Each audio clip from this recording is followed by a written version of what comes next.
네, 이번에는 글로벌 시장 이슈 살펴보고 내일장의 투자 시그널도 찾아보겠습니다. 자, 오늘은 이코노미 리서치 이슬이 대표와 함께합니다. 안녕하세요. 네, 안녕하세요.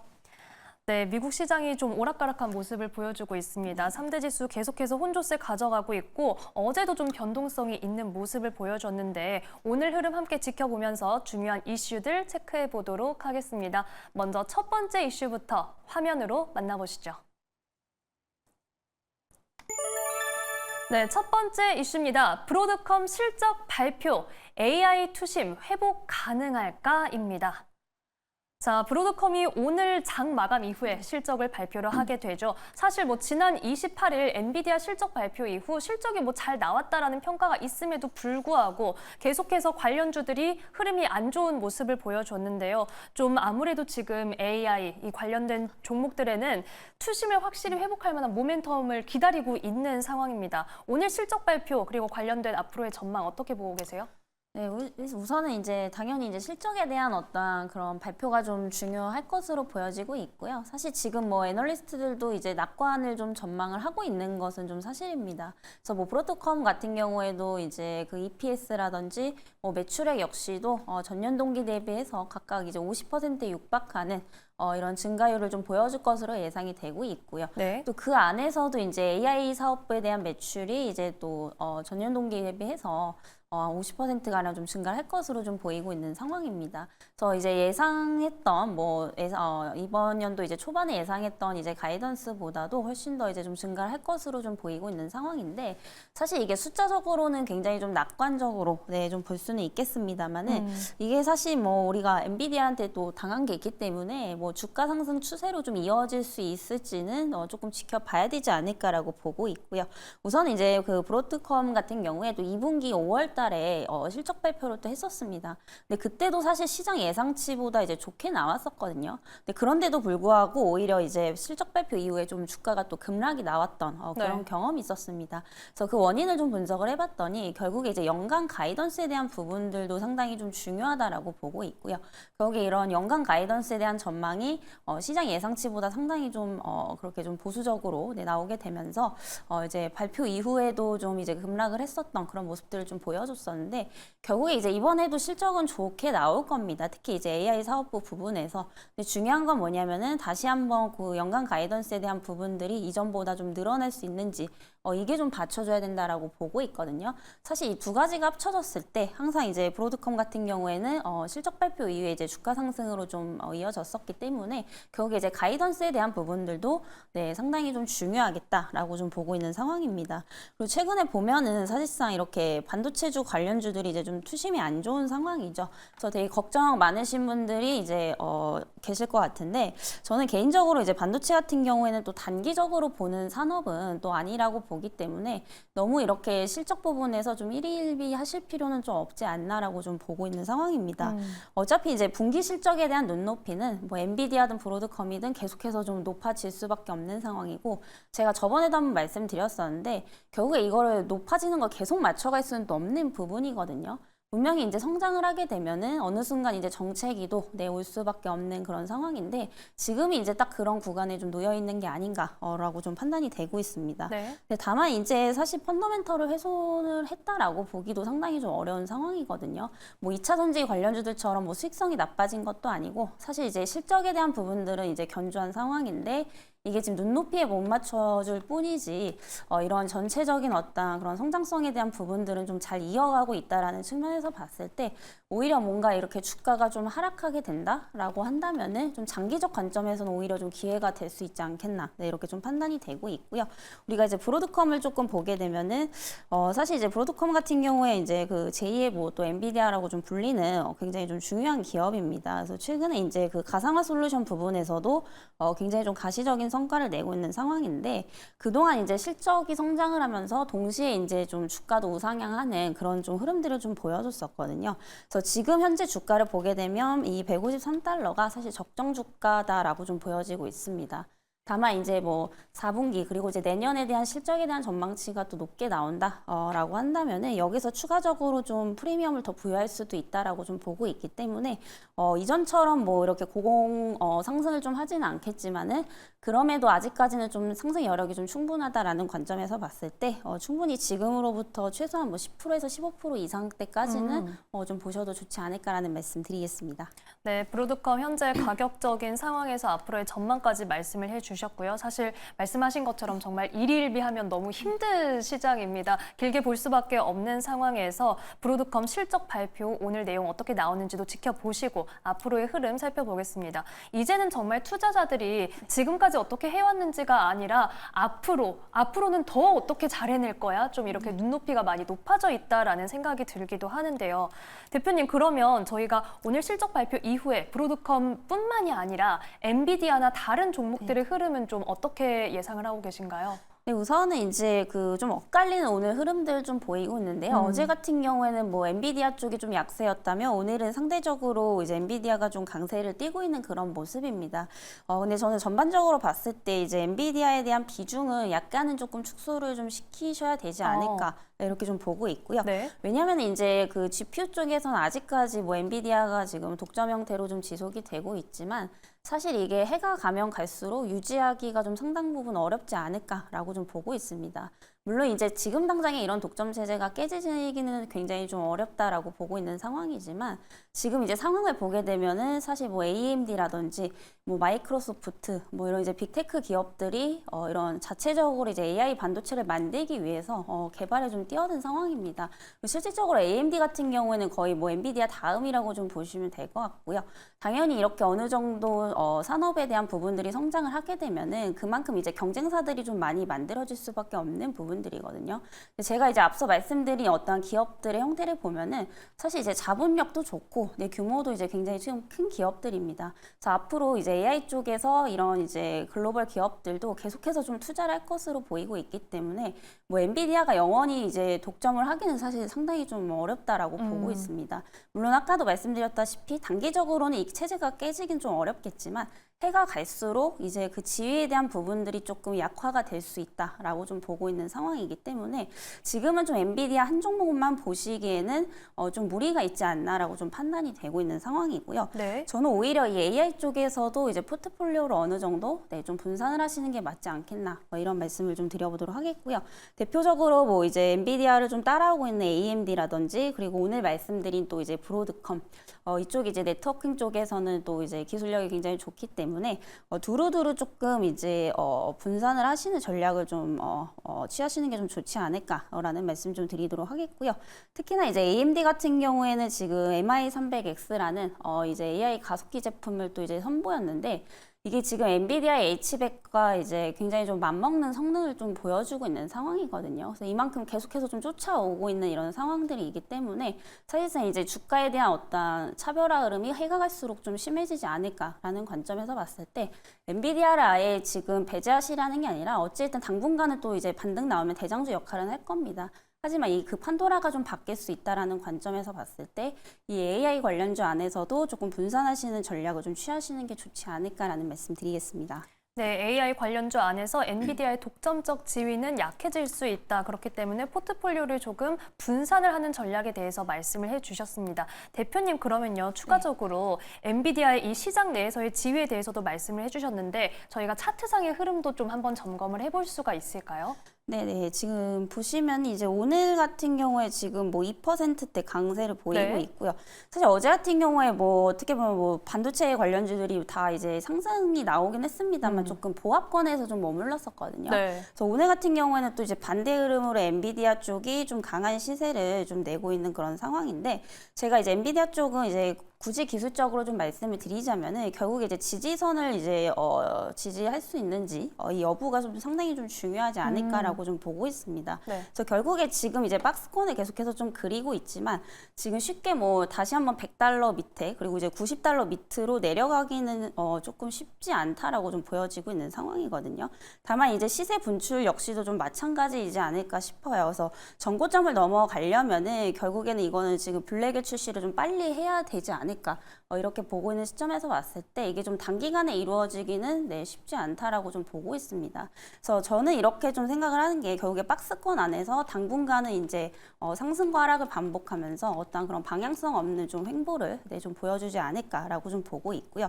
만약에 이제 다시 한번 이제 경기 침체에 대한 우려가 좀 가속화가 된다라고 한다면은 사실상 또 이제 반도체 관련주들이 먼저 빠질 수밖에 없습니다. 그래서 만약에 다시 한번 100달러 이하 그리고 90달러대까지 내려간다라고 하면은 그때부터는 조금 중장기적 관점에서 좀 모아가시는 전략 말씀드리도록 하겠습니다. 네, 이렇게 엔비디아 차트상의 흐름까지 살펴봤습니다. 최근 정말 급락세를 보여줄 때마다 와, 이거 100달러 선이 깨지는 거 아닌가? 이런 위태로운 마음이 들기도 했는데 그래도 100선은 좀 지지가 되고 있다. 다만 당분간은 블랙웰 출시와 관련해서 좀 기다림을 가져가면서 횡보하는 흐름을 보이지 않을까라고 분석을 해주셨습니다. 자, 그러면 이렇게 저희가 브로드컴 실적 발표를 필두로 반도체주에 대한 이야기를 해봤고요. 이번에는 두 번째 이슈로 넘어가 보도록 하겠습니다. 화면으로 만나보시죠.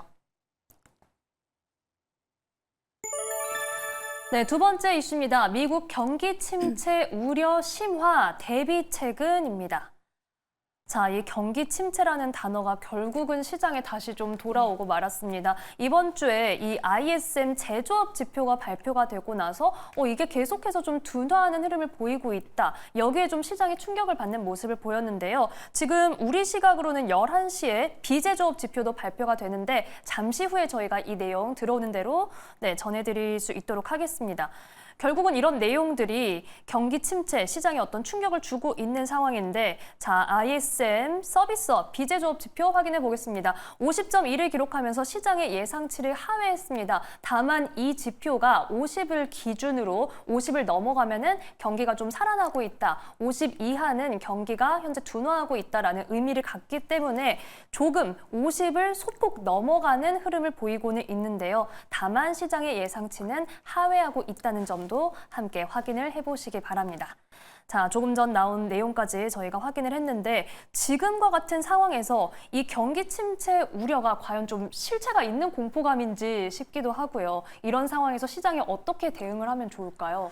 네, 우선은 이제 충분히 이제 뭐 실체라기보다는 이제 걱정할 만한 요소들이 있는 것은 사실이거든요. 왜냐면 네. 지금 경제 지표가 발표할 때마다 사실 좀 오락가락한 그런 모습들을 좀 많이 맞아요. 보여주고 있거든요. 그리고 또 이제 이번 주에 굉장히 좀 중요한 지표들이 아직까지 좀 많이 남아 있습니다. 특히 이제 비농업 고용 지수 그리고 실업률 발표 이런 부분들이 아직까지 좀 남아있는 상황이기 때문에 결국에는 이제 그 불확실성에 대한 부분들을 빨리 좀 제거를 해야 되지 않을까라고 좀 보고 있는 상황입니다. 그래서 지금 같은 상황에서는 사실상 뭔가 적극적으로 좀 투자를 하시기보다는 아까도 말씀드렸다시피 뭐 이제 섹터 내에서 분산 투자도 중요하지만 전체적인 어떤 그런 포트폴리오 자체를 종목별로 좀 분산을 하시는 거, 업종별로 분산을 하시는 것도 굉장히 좀 중요하다라는 말씀 우선 좀 드리도록 하겠고요. 그리고 이제 올해가 좀 특별한 게 또 연말까지 이제 그 대선에 대한 불확실성이 좀 네. 있기 때문에 평년 대비보다 훨씬 더 좀 신중하셔야 되지 않을까라고 보고 있고요. 이달에 또 이제 추석이 껴 있습니다. 네, 아무래도 이제 그 출금하려고 하는 그런 이제 수요가 좀 많을 수밖에 없기 때문에 당분간은 뭔가 엄청난 이제 상승세를 좀 기대하기보다는 조금 관망하는 태도가 좀 필요하지 않을까라고 보고 있고요. 결국 이제 분산과 함께 현금 비중 확대를 조금 하시는 전략도 좀 고려를 해보시면 좋겠다라는 말씀 좀 드리도록 하겠고요. 네. 우선은 저는 이제 대표적으로 이제 이렇게 조금 혼란스러운 장세에서는 뭔가 이렇게 성장주 쪽에 적극적으로 좀 투자를 하시기보다도 좀 경기에 대한 어떠한 방어적 성향을 가지고 있는 기업들도 좀 같이 보셔야 된다라고 보고 있거든요. 물론 이제 제가 뭐 반도체 같은 경우에도 성장주입니다. 그래서 대체적으로 내려오면은 어느 정도 좀 기회가 될 수 있다라고 말씀을 드렸지만 이거는 사실상 좀 굉장히 길게 걸릴 수도 있다라고 봐요. 반도체 투심 회복은. 네. 그래서 진짜 길면은 이제 내년으로 넘어갈 수도 있는 부분인데 결국에 이제 성장주가 못 간다라고 한다면 우리가 또 연말까지 대책을 세워야 되는데 결국에는 이제 고배당 테마 쪽으로 또 몰릴 수밖에 없습니다. 그래서 최근에 이제 미국장도 그렇고 이런 이제 리츠주 쪽에 이제 수급이 몰리고 있고 또 하나의 강세를 보이는 게 방산주입니다. 이건 이제 우리나라도 지금 따라가고 있다라고 좀 보시면 될 것 같은데요. 특히 이제 고배당 쪽을 노리시는 분들은 여전히 이제 우리나라에서 이제 받을 수 있는 어떤 모멘텀을 보면은 이제 이달에 밸류업 지수가 발표가 되죠. 뭐 이에 따라서 주주환원책을 좀 강하게 좀 밀고 있는 게 결국에 금융증권보험이라고 좀 보시면 될 것 같고요. 어느 정도 좀 시세 차익을 노리신다라고 하면은 이제 방산주 쪽도 좀 보시는 게 좋을 것 같습니다. 방산주 같은 경우에 이제 항상 대선을 앞두고서는 평년 대비 이제 수익률이 한 10% 이상 좀 높았었거든요. 물론 이제 이번에도 그렇게 간다라고 이제 보장은 할 수는 없겠지만은 어쨌든 지금 미국에 대한 대선이 좀 이런 껴있는 상황이기 때문에 뭐 그 확률이 굉장히 높다라고 보고 있고, 특히나 이제 패닉셀리 이후에 주가에 대한 리바운드가 가장 이제 좀 빠르게 나타났던 게 바이오 다음에 이제 방산이었다라고 좀 보시면 될 것 같습니다. 그래서 어느 정도 이제 시장을 아웃퍼폼할 수 있는 대표적인 이런 업종이기 때문에 지속적인 좀 관심을 가지시는 게 좋지 않을까라는 말씀 좀 드리도록 하겠고요. 특히나 이제 방산주들 같은 경우에 이제 유럽을 필두로 해서 중동에 대한 어떤 그런 수출 확대에 대한 기대감도 좀 가지고 있습니다. 그래서 과거에는 이제 사실 폴란드에 대한 의존도가 상당히 컸었다라고 한다면은 최근에는 이제 동유럽 국가를 중심으로 이제 중동에 대한 어떤 수출 기대감도 또 가지고 있는 상황이기 때문에 사실 하반기에 대한 모멘텀은 지속적으로 좀 가져가 볼 수 있지 않을까라고 좀 보고 있고요. 이에 따라서 뭐 대형주들 그리고 이제 중소형주들도 이제 같이 좀 아울러서 좀 보시면 좋겠다라는 말씀 드리겠고요.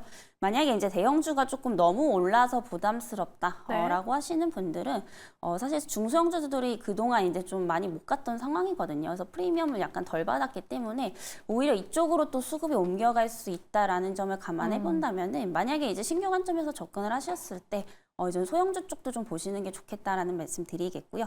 그 안에는 이제 비츠로셀이라는 종목이 지금 프리미엄을 조금 제대로 못 받고 있는 상황이기 때문에 이런 비츠로셀이라는 종목도 보시면서 이제 대형주 단에는 이제 굉장히 많이 알고 계실 겁니다. 뭐 하나 에어로스페이스 그리고 이제 LIG 넥스원, 현대 로템 이 세 가지 종목 지속적인 좀 관심을 가지시면서 흐름 체크를 좀 해보시면 좋겠다라는 말씀 드리도록 하겠습니다. 네, 이렇게 현재 미국 경기 침체 우려감이 계속해서 시장에 들이운 상황에서 어떻게 시장을 대응해 보면 좋을지 말씀을 해주셨습니다. 우선 지금까지 좀 좋은 흐름을 보여줬던 혹은 성장에 대한 기대감을 가진 섹터는 당분간은 조금 더 위험할 수 있기 때문에 경기 방어주 성격의 섹터에 주목해보자라고 말씀을 해주셨고, 여기에 방산주에 대한 흐름까지도 짚어봤습니다. 특히 K방산주, 지금 폴란드에서 열리고 있는 방산 전시회에 참석을 해서 또 수주 관련된 소식 이런 가져오고 있기 때문에 이와 관련해서도 관심을 가져보시면 좋겠습니다. 대표님, 그러면 저희가 우선 방산주에 대해서 좀 더 자세히 얘기해보기에 앞서서 경기 방어주 중에서 좀 더 대표적으로 꼭 좁혀볼 수 있는 세부 섹터나 종목이 있을까요? 저는 사실 이제 금융주 쪽이 아닐까라고 보고 있고요. 결국에 이제 지금 우리 이번 연도가 좀 더 중요한 게 뭐냐면 결국 이제 9월, 10월이 이제 보통 약세장인 것도 있지만은 네. 아까도 말씀드렸다시피 이제 대선이 좀 껴있는 해거든요. 그럼 결국 그 전까지 아직까지 뭐 불확실성을 뭐 해소할 수 있는 그런 이제 여력은 좀 안 되는 상황이기 때문에 결국에는 고배당 쪽으로 수급이 몰릴 수밖에 없다라고 보여지고 있습니다. 이게 사실상 아니었던 적이 뭐 거의 손에 꼽기 때문에 그런 확률상으로 본다면은 여전히 뭐 은행, 증권, 보험 쪽이다라고 좀 볼 수가 있겠고요. 그리고 추가적으로 이제 통신주 쪽도 굉장히 좀 고배당에 속하기 때문에 이쪽도 좀 같이 보시면 좋지 않을까라는 말씀 드리도록 하겠고요. 굉장히 좀 많은 이제 종류가 있는데 특히나 이제 금융 쪽을 보게 되면은 뭐 은행도 있고 증권도 있고 보험도 있잖아요. 근데 이제 만약에 나는 이제 고배당을 좀 노리고 싶다, 그냥 배당 목적이다 라고 하시는 분들은 사실 금융지주사가 가장 좋지 않을까라고 보고 있습니다. 그래서 우리나라 이제 3대 금융지주사를 보면은 네. 대체적으로 이제 배당 수익률이 굉장히 좀 상위권에 있거든요. 그래서 이제 배당 수익률을 노리시는 분들은 이쪽을 보시는 게 맞고, 만약에 이제 금리 인하에 대한 어떤 기대감까지 좀 가져가 보고 싶다라고 하시는 분들은 사실상 증권주도 좀 같이 보셔야 되지 않을까 싶어요. 그래서 증권주들 같은 경우에 사실 금융 지주사들과 비교를 했을 때 이 배당 수익률에 대한 매력도는 조금 떨어지지만 금리 인하 시에 또 수익성 개선이 좀 기대를 해볼 수가 있거든요. 특히나 이제 금리 인하를 좀 하게 되면은 네. 결국에 이제 위험 자산에 대한 선호 심리가 올라가게 됩니다. 네, 그러면 이제 부동산이라든지 주식에 대한 투자가 활발해질 수밖에 없고, 이런 부분들이 이제 증권사들의 수익으로 좀 이어질 수밖에 없는 그런 부분들이기 때문에 결국에는 뭐 시세 차익까지 어느 정도 좀 노리고 싶다라고 하시는 분들은 증권주 쪽을 좀 보시는 게 맞지 않겠나라고 보고 있고요. 그냥 이제 배당 목적으로 보시는 분들은 기업들은 사실 3대 금융지주사 중 하나 중에 주주환원책을 좀 강하게 밀고 있는 기업을 좀 고르시는 것도 좋겠다라는 말씀 드려보도록 하겠습니다. 네, 경기 방어주 중에서 좀 더 세부적으로 주목해 볼 만한 섹터 여쭤봤고요. 금융주 얘기를 해주셨습니다. 고배당에 대한 기대감도 있고 사실 이 밸류업 관련해서 시장에 확실히 훈풍을 좀 불어넣지는 못했지만 그래도 금융주 쪽에서는 많이 화답하는 흐름을 보였으니까요. 앞으로의 흐름 함께 체크해 보시기 바랍니다. 자, 그러면 이번에는 저희 내일장에서 관심 가져보면 좋을 종목 어느 쪽에서 찾아보면 좋을까요? 네, 방금 말씀드린 섹터인데 이제 그 방산주 쪽이고요. 사실 이제 뭐 많이 알고 계시는 LI진엑스, 뭐 현대로템 이런 종목군들도 아직까지도 상승 여력이 있지만 사실 이제 그 차트만 보더라도 밸류 부담이 약간 좀 있기 때문에 여기서 더 프리미엄을 부여한다라고 하더라도 선뜻 좀 들어가기가 어려우실 수도 있거든요. 그래서 저는 이제 그 업종 내에서도 좀 저평가된 종목인 이 한국항공우주를 좀 보시는 게 좋지 않을까라는 말씀 좀 드리도록 하겠습니다. 그래서 여기는 이제 방산산업도 있지만 사실 뭐 우주산업 그리고 항공부품산업도 하고 있기 때문에 사실상 이 방산에 대한 어떠한 그런 프리미엄을 전혀 좀 못 받고 있었던 그런 상황이거든요. 그래서 최근에 보면은 이제 어느 정도 주가적으로 이제 주가에서 상승이나 반등이 좀 나오고 있지만 이게 좀 추세적으로는 좀 이어지지 못하고 있습니다. 그래서 최근에도 이제 58,000원대에서 지속적으로 좀 미끄러지고 있는 이런 흐름들을 좀 보여지고 있는데 결국에 이제 방산 대장주들이 간다라고 한다면 이 같이 따라갈 수밖에 없다라고 좀 보여지고 있는 상황이고요. 네. 그래서 국내에서 현재 또 우주 분야 예산이 이제 좀 증가를 하고 있다라고 보시면 될 것 같습니다. 그래서 올해 이제 우주 쪽 예산이 한 7,500억대인데 내년에는 한 9,500억대까지도 늘릴 것으로 보이고 있고요. 이게 뭐 국내만 그런 게 아니라 지금 세계 각국으로 다 늘리고 있는 상황입니다. 결국 이제 예산안을 늘리겠다라는 것은 그만큼 이제 산업을 이제 발전을 시키겠다라는 거죠. 그래서 이런 부분들도 상당히 좀 긍정적으로 보셔도 좋을 것 같다라는 말씀 드리겠고요. 그리고 이제 그 10일에 말레이시아 국방부 장관이 또 방한을 할 것으로 예상이 되고 있습니다. 그래서 서울에서 이 유엔사 회원국의 그 국방부 장관 회의를 할 것으로 좀 보이고 있는 상황인데 사실 이 한국항공우주 같은 경우에 이제 대형 방산 업체들과 비교했을 때 시가총액이 증가한 게 한 10분의 1 정도 수준밖에 안 됩니다. 그게 이제 수출에 대한 어떠한 프로젝트 계약이 좀 늦어졌기 때문인데 이번 이제 그 장관회의를 하게 되면서 이제 안보에 대한 이야기들이 좀 나온다라고 한다면은 추가적인 이제 모멘텀을 좀 받을 수밖에 없다라고 좀 보고 있기 때문에 이런 부분들도 긍정적으로 좀 보셔도 될 것 같고요. 어쨌든 이슈가 있으면은 시장에서 좀 관심을 받을 수밖에 없다라고 좀 보여지고 있습니다. 특히 지금 같은 시장에서는 그리고 이제 개별적인 또 모멘텀을 보게 되면 FA50에 대한 어떤 완제기 그 수출 증가가 좀 전망이 되고 있다라고 보시면 될 것 같고요. 네. 그리고 이제 중동 수리온 수출 계약 이런 이제 하반기 모멘텀들이 좀 상당히 많이 남아 있다라는 점 좀 참고를 해보시면 좋을 것 같고 사실 이 기업에 대한 가장 큰 메리트는 사실 저평가주다라는 겁니다. 그래서 지금 방산업종 평균 PER이 한 20배에서 이제 22배 정도 된다라고 보시면 될 것 같은데 이 한국항공우주 같은 경우에 이제 15배 정도의 수준을 좀 유지하고 있다라는 점에서 사실 신규 관점에서 보시는 분들도 전혀 좀 부담이 없는 자리다라고 좀 보여지고 있는 상황입니다.